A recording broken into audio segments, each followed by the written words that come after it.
علیمہ خان صاحبہ سے کہا کہ آپ کیا چاہتے ہیں.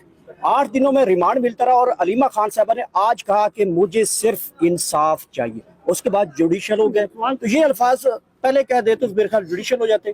پوچھا نہیں ہوگا کسی نے، لیکن انصاف تو سب کو چاہیے ہوتا ہے. جو ادھر آتے ہیں اس کو انصاف کے لیے آتے ہیں، اور دعا کرتے ہیں اللہ کرے سب کو انصاف ملے اور ان کو بھی انصاف ملے، کیونکہ ان کا نہ کوئی قصور تھا، صرف وہ احتجاج کے لیے نکلی تھی اور اس ملک اور بھائی کے لیے نکلی تھی.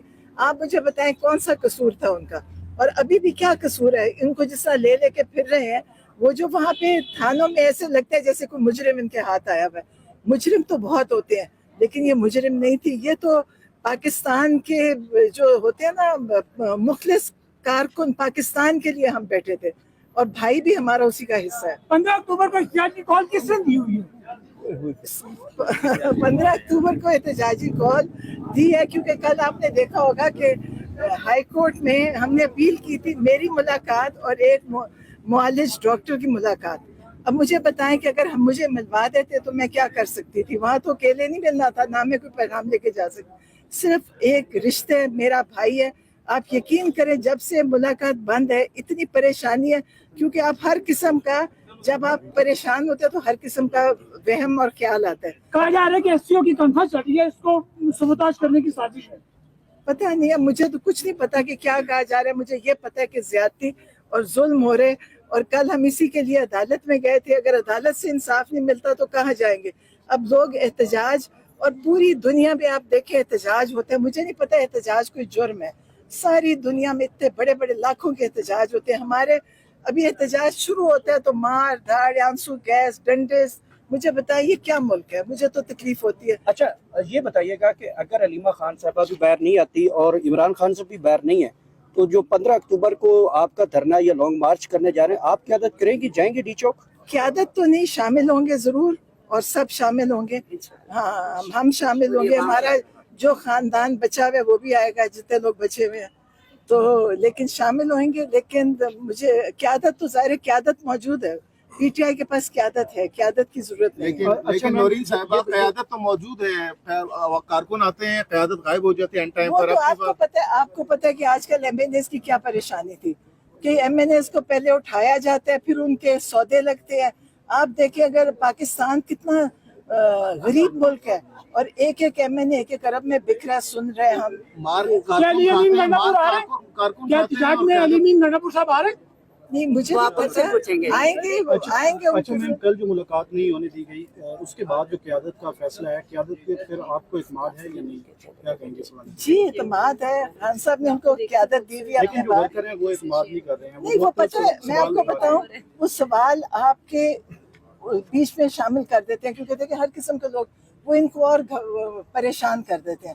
یقیناً میرا نہیں خیال قیادت مخلص نہیں ہے، یقیناً مخلص ہے. اچھا یہ بتائیے گا، بات کو فالو کر رہی ہے. یہ بتائیے گا کہ عمران خان کا سارا خاندان جو ہے وہ جیلوں میں، ایف آئی آرز میں ہے، لیکن آپ کا وزیر اعلیٰ کے پی کے وہ کے پی ہاؤس میں بیٹھا ہے، وزیر داخلہ سے ملاقاتیں کر رہا ہے. وہ تو وہاں پہ وہ بڑا کے پی کے میں جو مسئلہ تھا اس کو ڈیل کر رہا تھا. میرا تو خیال تھا بڑی اچھی طرح کر رہے تھے. کل مجھے نہیں پتا، ویسے میں نے ٹی وی پورا دیکھا نہیں، لیکن میرا خیال ہے کہ خان صاحب ان کو سمجھتے ہیں کہ ان کے بڑے مخلص. لیکن آپ اس سوال آج کی ضمانت کے حساب سے کر رہے ہیں نا، پلیز آپ نے میں سیاست نہیں ہوں، لیکن میں جو سمجھتی ہوں میری اپنی چھوٹی سمجھ ہے نا، میں اتنی بڑی سیاست دان ہاں یہ سوال کر رہے ہیں. ہاں بالکل. ہمیں بھی لوگ ایسی بتاتے رہتے ہیں. آپ ایک جانب آپ کہہ رہے ہیں کوئی خان صاحب سے رابطہ نہیں ہے، دوسری طرف سے انفارمیشن کیسے آ رہی ہے؟ مجھے تو خان صاحب سے انفارمیشن تو نہیں آئی، مجھے نہیں آئی کوئی یہ انفارمیشن. کہا جا رہا ہے کہ ان کی جان کو خطرہ ہے. ان کی جان کو تو خطرہ، آپ نے دیکھا تھا خطرہ ہے ان کو. ان کا ہیلی کاپٹر، ان کو گولیاں ماری، ان کے گھر میں گھسے. آپ مجھے بتائیں کس کو؟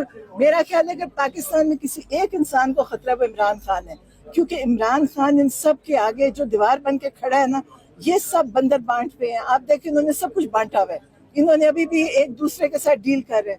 خان صاحب اکیلے ہیں جو اس ملک کا سوچ رہے ہیں یا عوام کا سوچ رہے ہیں. آپ دیکھیں، آپ نے کبھی نہیں دیکھا ہوگا کہ انہوں نے کبھی، ان کو عوام کی فکر بھی ہے. یہ بڑی بڑی شاہانہ، اب جس طرح اسلام آباد سج رہے ہیں، یہ پاکستان کے حالات ہیں. پھول لگائے جا رہے ہیں. ان کا خیال ہے شنگھائی بن جائے گا پاکستان؟ نہیں بنے گا. یہ جو جس طرح یہ کر رہے ہیں، جو ظلم اپنے لوگوں پہ کر رہے ہیں، آپ سوچیں جو لوگ اس دن پکڑے ان کو، ان کا کیا قصور تھا؟ وہ بچے ہیں چھوٹی عمروں کے، ان کو چھوڑنا چاہیے، بچوں کو چھوڑنا چاہیے، جو قیدی سال سے پکڑے ان کو چھوڑنا چاہیے۔ یہ ان کو ان کی آہیں، اور یقین کریں میں تو کبھی بدوا کسی کو نہیں دیتی، جو پکڑے ہوئے ہیں نا ان کے گھر والوں کی، ان کے جو اندر بیٹھے ہیں بے قصور لوگ، ان کی ان کو صبر پڑ رہا ہے کہ ان سے کوئی کام نہیں ہو رہا، ان کا کوئی کام ٹھیک نہیں چل رہا، آپ لوگ دیکھ رہے ہیں۔ کیا پی ٹی آئی کے دور حکومت میں احتجاج نہیں ہوتے تھے؟ دیکھیں مجھے پی ٹی آئی کی حکومت اس وقت میں ابھی کی بات کر رہی ہوں، میں دیکھیں کوئی سیاسی وہ نہیں کر رہی، میں تو اس وقت اپنی فیملی کے لیے کھڑی ہوں، میرے بھائی کے لیے میں بہت پریشان ہوں، میری بہنیں بغیر وجہ کے اندر ہیں، میرا بیٹا 1.5 سال سے اندر ہے۔ اب میں آپ کو کیا بتاؤں، میں تو صرف یہ بات کر رہی ہوں، میں اپنے بیٹے کی بھی کبھی بات نہیں کرتی کیونکہ بہت سارے بچے اور ہیں اس کے ساتھ کے جو اندر ہیں۔ میرا دل ہے کہ سب کے ساتھ انصاف ہوئے، سب کو انصاف ملے، چاہے وہ میری بہن ہے، میرا بیٹا ہے، اور جو باقی بچے ہیں۔ اور عمران خان کے ساتھ تو کوئی انصاف کی بات ہی نہیں، ان کے ساتھ تو ظلم ہو رہا ہے کیونکہ یہ سب ان کے قد کے برابر پہنچ ہی نہیں سکتے، اور یہ اس میں چاہتے ہیں کہ جیسے یہ ہیں سارے مل کے بیٹھے اس وقت۔ آپ دیکھیں وہ جو کھچڑی پکی ہوئی ہے، جو یہ سیاست ہے جو کھچڑی پکی ہوئی ہے، وہاں بیٹھ جاتے ہیں اکٹھے، پھر ناراض ہو جاتے ہیں، پھر گندی باتیں کرتے ہیں، پھر اکٹھے ہو جاتے ہیں۔